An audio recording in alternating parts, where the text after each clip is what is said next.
மாணவர்களே, கேள்விக்கு பதில் எழுதிட்டீங்களா? சரி, உங்க தமிழ் மொழி புத்தகத்தை எடுத்து 123 பக்கத்துக்கு போங்க. நான் பினாங்கில் உள்ள தொழிற்சாலையில் பிறந்தேன்.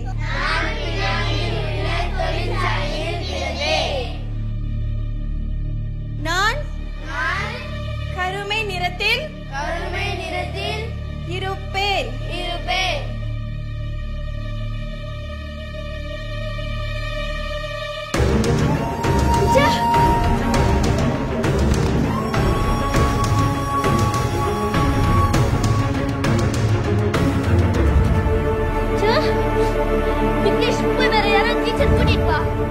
நான் இந்த பள்ளிக்கூடத்தை நிர்மாணிக்கிறதுக்கு ஏற்பட்ட செலவுகளுடைய காப்பீஸ் இதுல இருக்குது பாருங்க.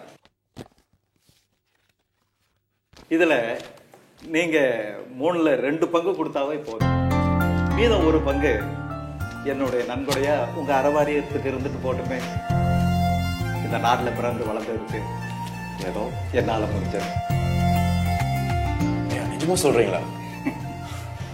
நம்பவே முடியலையா?